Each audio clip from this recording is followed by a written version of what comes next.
Oh. Okay. Well, here we are. With 200 of our closest friends. I've had the great pleasure of speaking with Mary quite often over the past 3 years, and it's always been a really wonderful time speaking with you at your kitchen table, over tea, about your work, and it's a pleasure to be able to share the really, truly wonderful conversations that we have with you. My first question, we're both Fredericton girls, and you said, I have never really left Fredericton, despite studying in Glasgow, or rather being in Glasgow, studying at Mount Allison University, and then moving to Newfoundland. What did you mean by that? Well, I wanted to leave Fredericton. I was dying to leave Fredericton. I ran away to be in Newfoundland, and my father said as I got on the plane, don't expect a cent from us. We don't believe in this business of running off to see a boy. And how can he end up catching you if you're always chasing him? And he had something there, you know. He was a wise man, and he was wise to simply let me go, send me not a cent, make me make my own money if I was going to live there. And I had a wonderful boarding house, and I gained 40 pounds on the amount of food that I ate at that boarding house. They let me have table butter, and I had fresh bread toasted every morning, porridge, and then I had bacon and eggs. And I'm telling you, Mrs. Cook did me proud. And I believed that I had run away from Fredericton. And when I married Christopher, finally the next year actually I ran away from him then, because, you know, he wasn't producing the engagement ring I was expecting to get. And I thought to myself, well, if he's not going to pay any attention to me, I'm going home. So I got a job back in Fredericton. I went back and I managed playgrounds there for the summer. And anyway, the engagement ring appeared, and my father was so glad to get rid of me that there was no question that I was going to be leaving by then, because he had always preached that the 3 little pigs eventually left home, but left home on his terms. And leaving home married was different than leaving home unmarried. Anyway, I believed that I was really leaving Fredericton when we went off to Glasgow. I loved Glasgow. I could get on the little underground and go round and round the city underground and get up on Socky Hall Street, go to John Lewis's and buy all kinds of stuff. I had a wonderful time. Of course, I was pregnant within a month. And so the trips that we had hoped to take to Italy, we had talked about taking to Italy and to Spain, where Christopher would never have gone. It didn't work out. I think he was delighted that I was pregnant, although we were both only about 21 or 22, because it meant that we could go back to Newfoundland and prove that we didn't have to get married, because John would be born 10 months after the wedding instead of 9 months after the wedding. So we moved back then to Newfoundland. And that's when I began to realize that there was a great big difference between Newfoundland, St. John's, and Fredericton. You know, when you're just making out in the car, you don't think about it. But suddenly, you know, when you're raising a child, there's where the difference began to lie. Mrs. Pratt had been a nurse. And for John's first bath, she heated up the bathroom. She put a card table in the bathroom.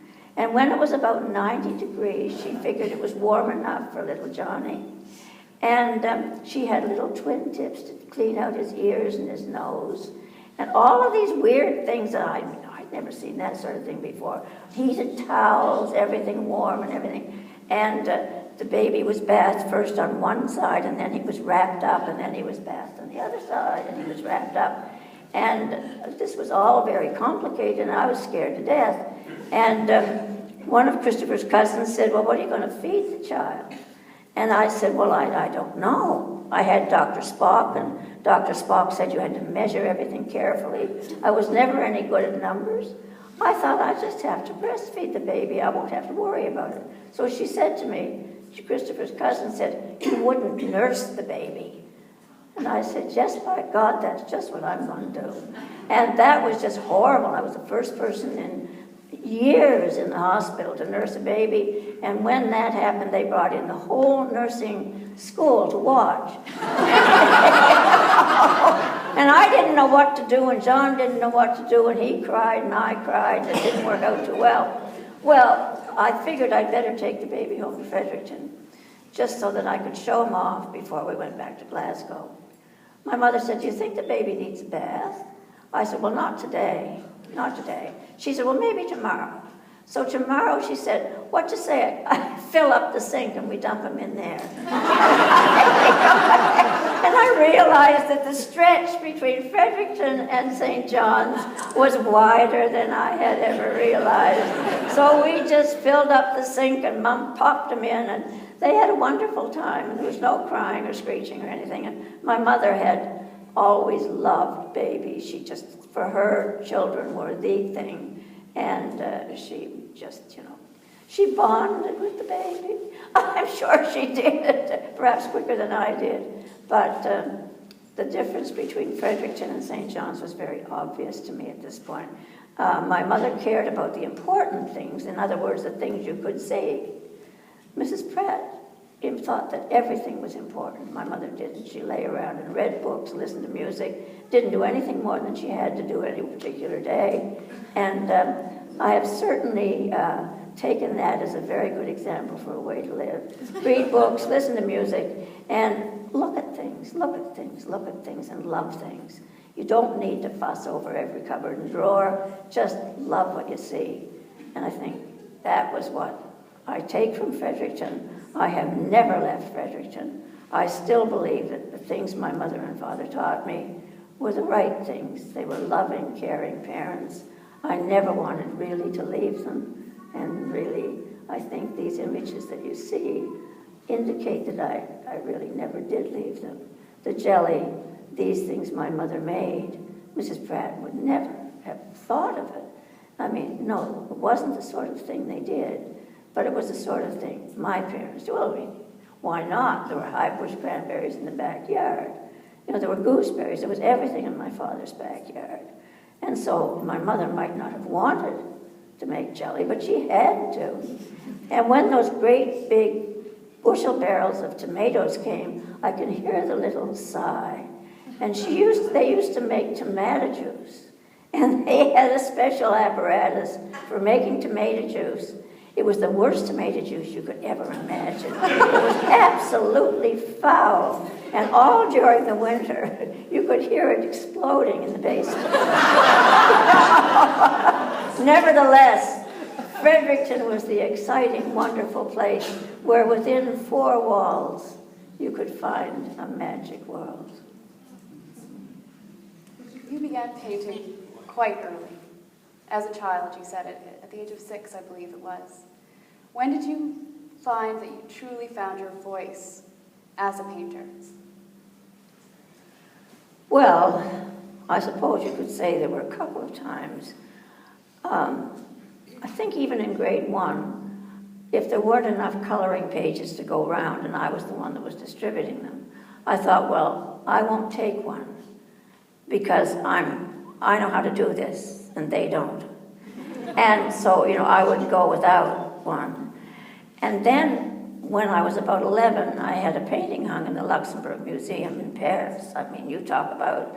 And I think my parents were just over the moon that there was going to be something they could do with me. Because I wasn't an easy child. I wouldn't play tennis because I thought, well, if you had to wear whites, how elitist was that? And, I didn't believe in that kind of elitism. And it was just absolute nonsense because you didn't have to wear whites. There were city tennis places where you could go. You could wear jeans if you could find a pair to fit you. And, it was not an elitist thing in Fredericton at all. I just used it as an excuse or to make a point or something. But I suppose there was no question I would go to Mount Allison and I would study art because they wanted me to go to Mount Allison. I didn't want to go there. I wanted to go to the Pratt Institute so that I could study commercial art. I didn't want to do fine arts at all, but Mount Allison was the family university, and that's where I was going. And my father said, don't work too hard. Find a nice boy. You'll probably be married before you're finished. Every woman wants Mrs. on her tombstone. You know, just go off and have a good time. And I certainly did. And as far as learning anything there was concerned, by the time noontime came, and we were supposed to be doing, you know, bones and muscles and everything, I really had to keep my eyes open like this, because Alex Colville taught us that, and he wasn't wanting to teach it, and we weren't wanting to listen, and there were only 4 of us in the class anyway, and you know, it was somewhat difficult. But nevertheless, I did love to paint. I just loved to paint. And when all the, you know, every once in a while a teacher would give, the school would give us all the opportunity not to stay in the school for the day, but to go out anywhere we wanted, and we could paint anything we wanted. We could go outdoors, you know, and do that thing of painting the group of 7. And I wouldn't. I used to sit on the steps of the art gallery, and I used to paint whatever I saw. The other kids all went to the quarry where they made out. And, yeah, right. And you could see all kinds of things which you could consider group of 7 images. Well, I'd seen group of 7 images since I was a little girl, because when I had birthday parties, my father used to get out the Bell and Howell's 16mm sound projector. And from the National Film Board, he would bring all the wonderful films of A.Y. Jackson and quite a few of the other group of 7, I can't remember them all, Varley and so on.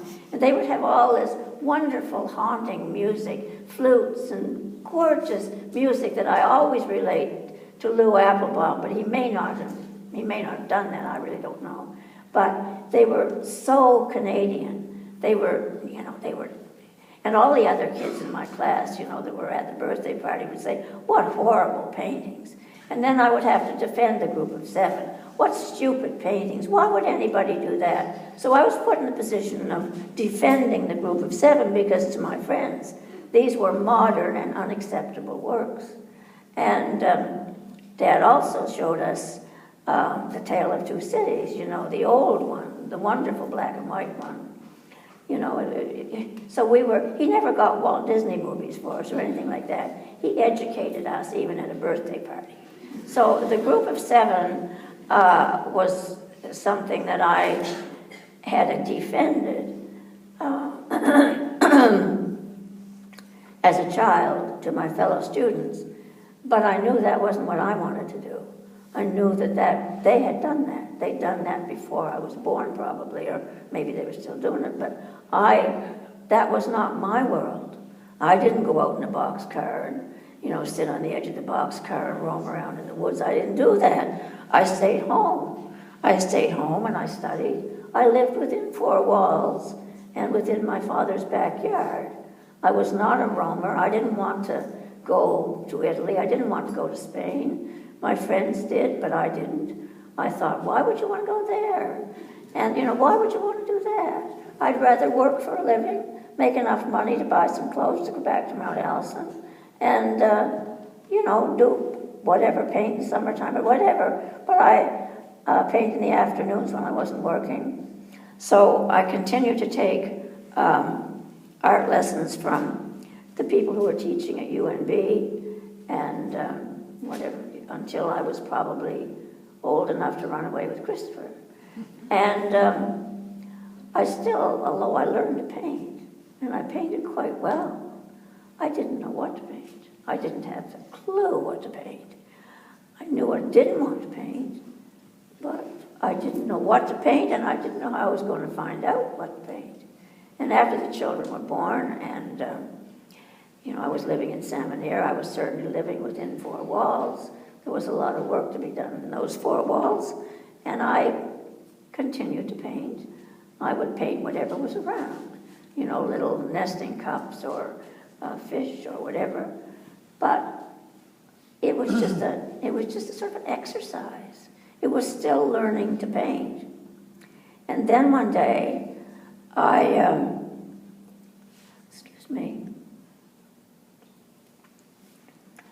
I was walking down this, some of you have heard this story before, bear with me. I was walking down this really, really, really dark hallway. And our bedroom door was shut. It was at the end of the hallway. And when I opened the bedroom door, I had pails and mops and brooms and so on to clean up the room. And the light was coming in through the window, and it was the fall. And the fall light on the river is exceptionally beautiful because the river gets black in the fall. I don't know why, but it does.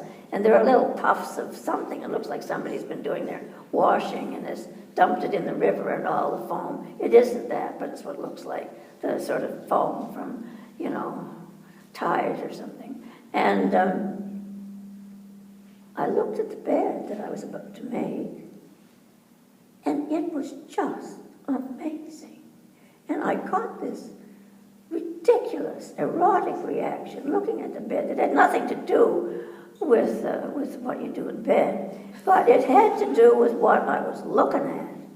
It was light just filling the sheets, the pillowcases, and this terrible swatch of blanket that I'd put in the dryer by mistake, and it looked like felt. And then there was all of this embarrassing red chenille that I'd tried to dye and be a bit arty, and it was sort of dripping around on the floor. And these turned bedsteads, which must have looked lovely before I painted them black, you know. But no, sir, boys, I was going to join House Beautiful. I painted them black. It didn't matter. All of these mistakes didn't matter. It was just stunning. And that's where I found my voice. The voice came to me from the world. The voice didn't come to me from other paintings, not from the Group of Seven, not from the Italian paintings, not from the English watercolors in my family's home. No, it came from the world to me. And I felt, all right, this is it. Now I know. Now I know what I have to feel before I paint anything. And after that, I'm telling you, the doors and windows opened, and the world just rushed to me. The apples on tinfoil, everything. I couldn't paint fast enough, and in fact, I painted very slowly. But it was just wonderful. Tell us about the camera in your work, and Supper Table in particular. That was the first. Yes. Well, I mean, the camera. I had been used to taking pictures, and I had won prizes for my camera work when I was a kid. My parents took pictures. My mother was a best friend of a woman who was in the National Film Board and who took pictures for Life magazine and that kind of thing. And camera work was around. I said the only thing my father brought back from the First World War was a German Leica camera. And it was one of those bellows things, you know, and it had a reel of film that was about that fat, you know, and about that long. And he took wonderful pictures. But, you know, it was a thing you did. Everybody did it. It was like all little girls played the piano. But it was, you know, it wasn't something that I ever thought I would use as a tool to make a painting. Anyway, we were leaving the supper table one night, and I said to Christopher, oh, I really like what I see. I really want to paint this. So if you wouldn't mind taking the children away, I'm going to, he said, this is very complex, and it's the light is going very quickly. You're not going to be able to paint this. It's too fast. Why don't I take a picture for you? I said, I would never paint from a camera. And he said, well, that's all right. I'm going to take a picture anyway. I had married a very clever man. I had a habit of doing that. And anyway, then, of course, I couldn't paint the thing. I got a couple of drawings done from it, but, you know, the light was gone. And anyway, we had to eat off that table at breakfast. you know, I had to clear it, wash the dishes, do it all. So anyway, when the pictures came back, with the slides, I'd forgotten about it really, and Christopher brought the slide to me. I think there were 2 or 3 of them. And he held the slide up to me and he said, now there, isn't that what you wanted? And I looked at that slide and I said, oh yes, that's what I want. That's exactly what I want. So Christopher had a bunch of film projectors and so on, like you did in those days. Everybody was showing everybody their slides. And I projected it onto a canvas and I drew it with a brush because I really thought it was cheating. So I drew it as freely as possible. The only thing I was careful about were the ellipses because I could never do them right myself. And I just continued to work that way until the painting was finished. And Lorne Harris and his wife came over to see Christopher. And this painting was, you know, I'd quickly taken my paints out of the way. But the easel and the painting were still in the dining room. Well, they didn't say a thing about it. They didn't notice it or anything. And when they left, I felt kind of bad. And I said, you know, funny they didn't notice that painting. And Christopher said, well, you know, they came over to see me. Maybe they, you know. And, you know. Nevertheless, that chance to work slowly with the camera changed the way I painted. I no longer painted like an impressionist. I could take hours to paint. I could put on a very thin layer to begin with, and then I could put on a layer that was half turpentine and half oil, and then on the top layer I could put just stand oil. And the stand oil used to pull the hairs out of the little watercolor brushes I was using.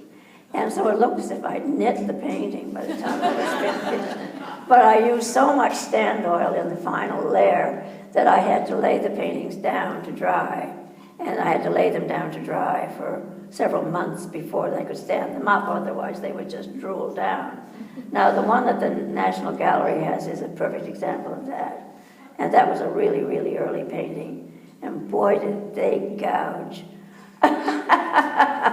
They really did. They argued with my dealers about money and everything.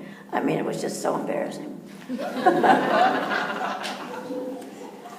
Speaking of the National Gallery, you describe the curator Mayo Graham visiting you at your studio, where she looked at the slide of Service Station and suggested that you paint that work. Can you tell us a bit more about that work? It's quite striking. Yes, right. Well, I had painted a moose hanging in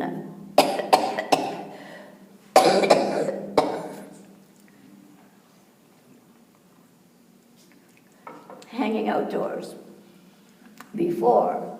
The moose had been shot by Dick Mary, who really understood farming. And he had hung his moose outdoors in the cold. And it really was kind of a wonderful image. It was all red, white, and blue. And I'm sorry, I'm going to have to chew gum. I'm sorry about that. Well, I'll choke if I don't. And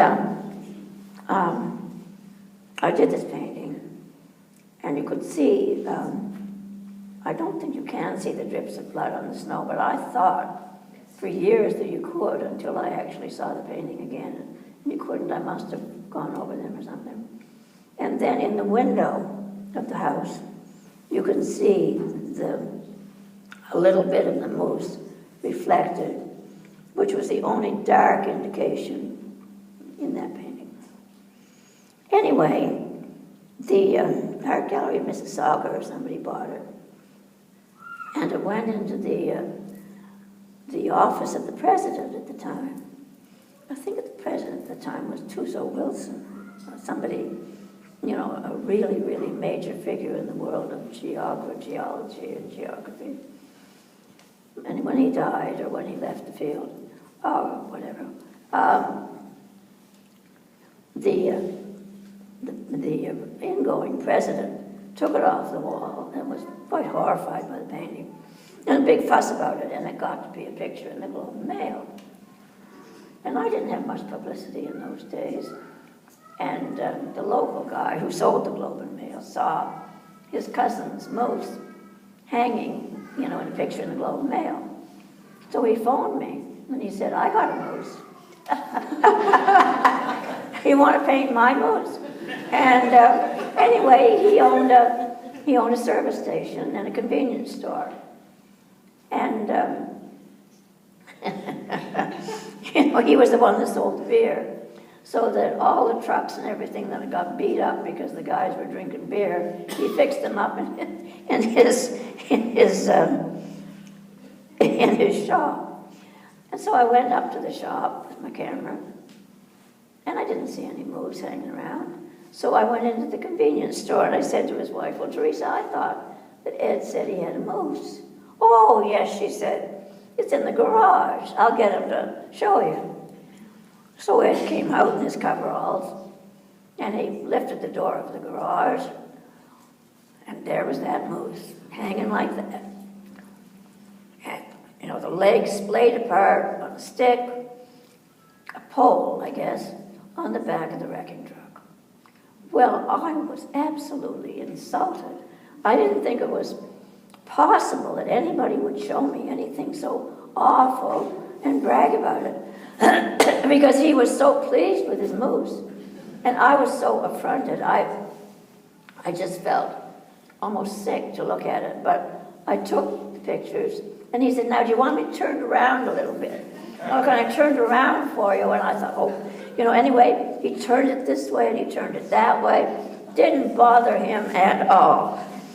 And to me, it was significant of rape and everything that, well, I hate to say it, but everything that man does to woman. I mean, to me, it was just awful.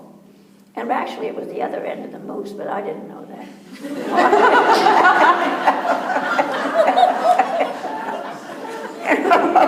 It was ribs I was looking at, but, as far as I was concerned, it was just guts. And, it was just horrible. But I took the pictures, and when they came back, I kind of looked at them, and I thought, well, this is a picture I'm never going to paint. And put them away in a little yellow box that I labeled. And Mayo Graham came down one time. She was a lovely woman. She was a curator at the National Gallery. Well, I suppose I thought she was a lovely woman because she liked my work, That's the way it goes. And she said, are there any slides that you just never could paint? I said, oh, yes. And I showed these to her. And she said, well, isn't that too bad?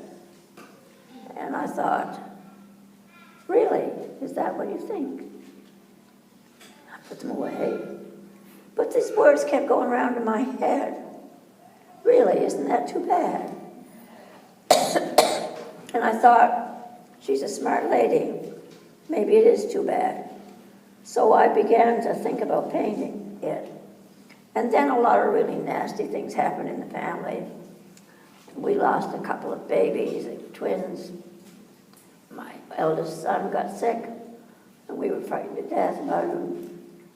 And things began to be more ordinary in our family than they had been, because everything had been roses up until then. And I began to realize that there were things in the world that needed to be said, even though I didn't want to say them. And there was a part of my life that wasn't so great, and I did need to grapple with that somehow.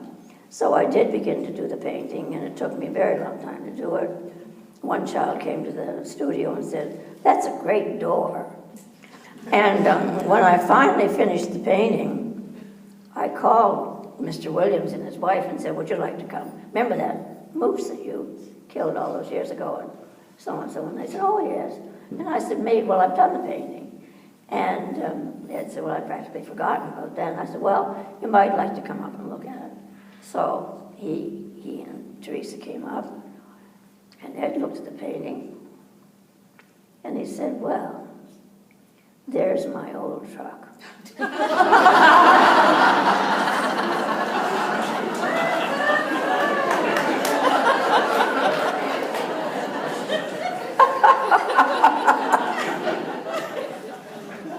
That work is placed next to This is Donna. Now, not only, of course, do you deal with still lifes, you deal with the figure. And Donna is a substantial and compelling figure throughout your body of work. What do you think of the pairing? This was your choice. This is Donna. You're kidding. Yeah, yes. You're one. Because you said perfect. Those two belong together. What do you think of that pairing? What was it like? Why did you choose Donna as subject matter? And I would love you to speak about painting women painting women. Well, I didn't think it was right. I didn't think it was right at all for women to paint women. I mean, they didn't turn me on. And I didn't think it was right. Unless a woman turned you on, what was the point in painting her? And, I just thought, well, all of these women that have been painted through the centuries were painted by men who probably just had it on with these women as soon as they were bored with the painting. And, I quite accepted that. If they weren't high on these women, why were they painting them? This erotic reaction I'd had with this bed and with everything else I was painting, I accepted that for me with other things like jelly jars. So, if you accepted it for that, why would you paint a woman if she didn't turn you on? And as far as, I'll just finish this little bit, but one day Adrienne Clarkson was in the studio, and apart from respecting Adrienne and thanking her for all the things she's done for me, which have been many, I'm always scared to death of her. because she knows what she's doing. She knows what she's talking about. If she hasn't found it out herself, she's got green sheets to prove it. So, Adrienne, anyway, she said to me one day, why didn't you ever paint a nude? So I gave her all my reasons for not painting a nude. And just like Mayo, she said, well, isn't that too bad? And I thought about it and thought about it. And eventually believed that if anybody had a right to paint a woman, it was another woman. And that, yes, women should paint women, because nobody knows what it is to be a woman except another woman. And yes, men may paint women, but they don't know what all these bits and pieces are about. They don't have to deal with a bra, not very often anyway. And, and they don't have to deal with being this leaky creature, which is a woman, being a woman is very, very difficult, always embarrassing when you go to the doctor. Being a woman is difficult. It's painful. I'm sure it's painful to be a man, but I don't know about being a man, so I can't tell. And I don't paint men, actually. But I sort of thought, yes, Adrienne's got something there. And as far as Donna is concerned, Donna, Christopher wanted somebody in his studio to paint. I wanted somebody in my house to help me with the kids. I wanted somebody who I would like. They asked me to go down and judge the Valentine Queen contest. Well, judging the Valentine Queen contest meant standing on the stage while all these beautiful children in rather raggedy clothes danced around. And I'm telling you, Donna was as sprightly as any Irish sprite you'd ever want to see. Her hair was bobbed, and she could dance. There wasn't a note of music that she didn't catch. And she just hopped around. She was perfect. She was little, and she was perfectly made. And I thought, by God, Christopher will want that girl for a model, and I will want her in the house. She'll be fun, and we'll get on. So I asked her eventually if she would like to come down to the house and meet the children and so on. And she did come down, and even before school was out for the year, I think she did some babysitting for us, and it all worked out very well. And I think that was the year that Barbie got a horrible rash from having been given the wrong, the wrong stuff. something that had sulfur drugs in it, and yeah, whatever it was, it gave her a horrible rash, and we were really worried about her. We thought she was going to die, and it was no joke. We were really worried about her, and Donna was there to kind of lift the spirits and make me believe that life would go on. And so Donna came to live with us for a little while, and there were times when she was very annoying. Once she put a Nonia sweater in the dryer. I wasn't very impressed with that, but that's all right. You could always get another Nonia sweater, which we never did.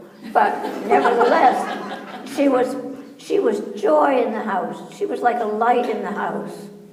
And sometimes Christopher did the photography of her and so on, and sometimes he did paintings of her, but he never really did them very well.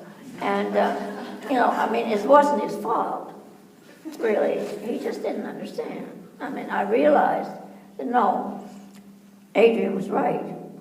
Women should paint women. And eventually Christopher got to the point where he kind of realized he couldn't contend with this. And he said, I have a lot of slides that I don't really need, and would you like to have one? And so he gave me the slide of Donna sitting in the wicker chair. And she was so little that this ordinary wicker chair looked like something from, Paul Bunyan's enormous stuff. And there she was, this little perfect person sitting in the wicker chair. And I said, oh, I would love to paint that. I'd just love to paint that. It must have been about 1977 in there somewhere, maybe not that late. But anyway, I started on this painting.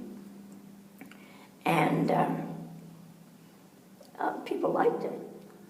And I sold it, actually.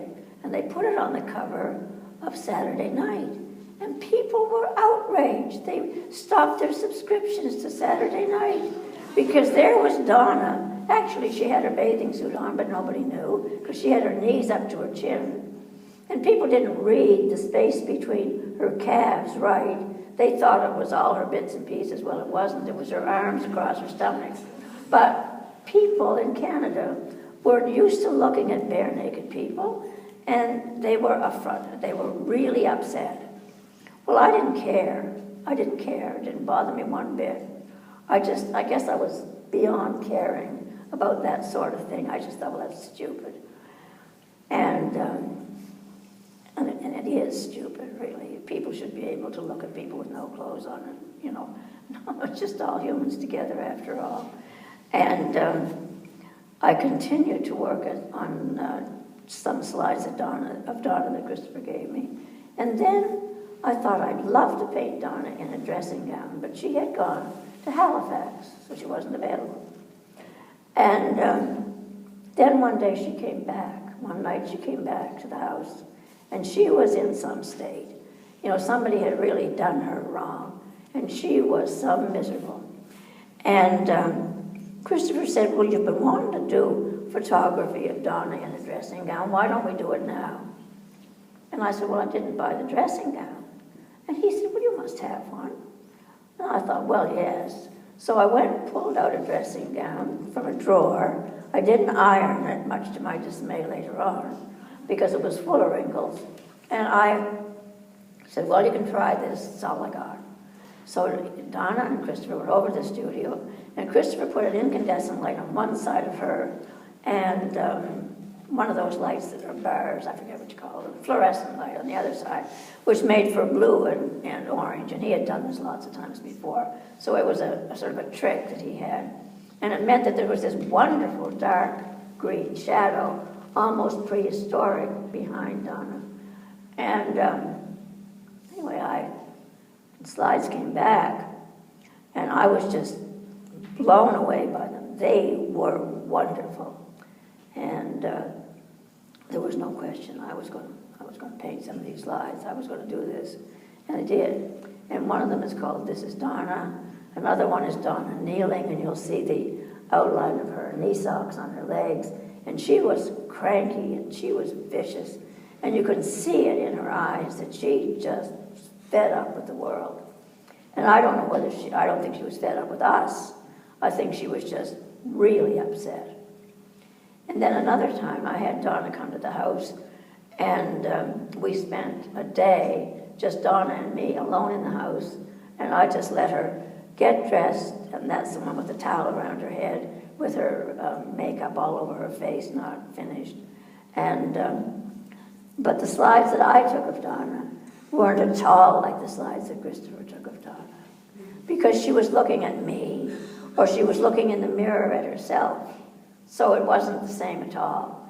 And there was a freshness, it seems to me, in the slides of Donna that I took, where she wasn't concerned about men, she was concerned about herself, and I really loved that. It's our last question. It's always, I always hate ending with conversations with you, but what do you want people to get from your art? Well, I love what I paint. I just love what I paint. And I don't want to paint things that aren't beautiful.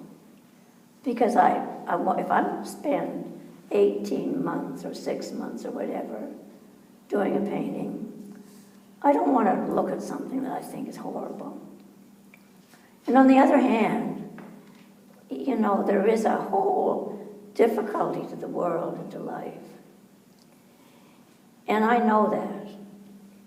And the idea of doing political art does always occur to me, because so much of it is done. And I don't mind people doing political art. It's just that I think if you're going to be a politician, you've got to get in the back rooms and be a politician and try to change the world that way. And I had done that when I was young. I'd done that for my father. I mean, I knew how to buy votes. You had a lot of beer in the back of the car. You know, I knew how you did that. And I didn't want to. And I knew that policy was necessary. I knew the difference between conservative and liberal, and that in some provinces, liberal meant conservative, in other provinces, conservative meant conservative, and in another province, liberals meant liberals. But, you know, it depended on where you lived and what the world was like and wherever you lived. And it was very tempting to either be a missionary or a politician or something where you were definitely trying to change the world for the better. But then I wasn't sure what the better was. And I had to understand that even though I thought my father was perfect, he wasn't really any more perfect than Mr. McNair that he was always running against. And even though, and it's true, I used to stand in front of the McNair's house. He was a premier at the time, a liberal premier, and just say, "Oh God, please forgive him. He doesn't mean to be a liberal." You know, he just can't help it. He was born that way. And I knew that was a naive attitude, and I suppose I didn't. But what I was not naive about was color and what I thought was beautiful. I knew what I thought was beautiful. And it was within the four walls of my mother's house. The sort of jelly quivering in a dish as it was brought to the table. You know, the roast, why would anybody find a roast beautiful? But you can smell a roast. It means dinner. It means something wonderful is going to happen. You know, you're going to sit there. And to roast a turkey is just gorgeous. You can smell it. It's grand. And it meant that you were going to have company. And we had one lady who had an awful lot of money. And we always asked her, she had no family, we always asked her for Christmas and Thanksgiving. And Dad always said to her, "Now, Mrs. Calder, what part of the turkey would you like?" And Mrs. Calder always said, and Barbara and I were always waiting for her, and she would say, "Mr. West, I'd like a slice from the bosom."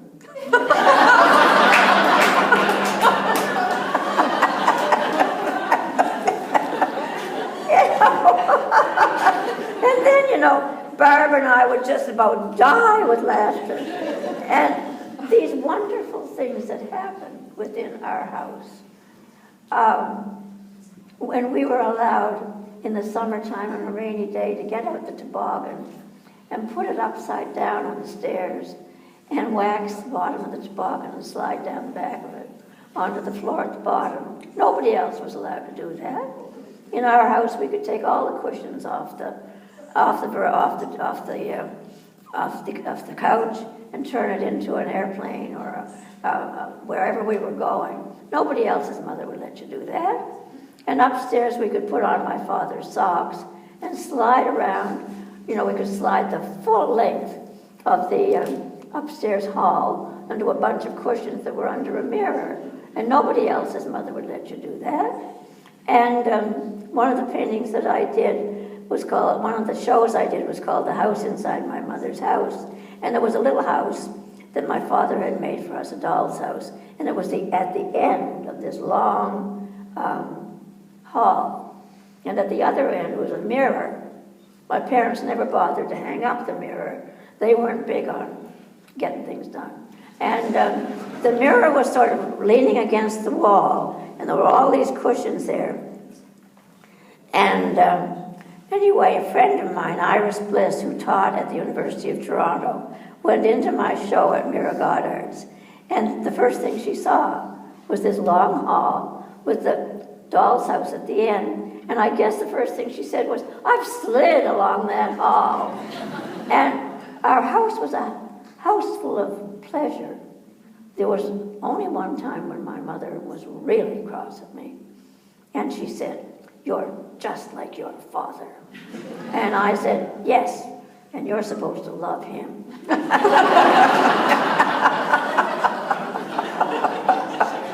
Oh, yes, and there was another time when somebody caught us hitchhiking. My friend Sally Scoville and I were down picking pussy willows, and it got late, and Sally said, "We're going to have to hitch a ride home."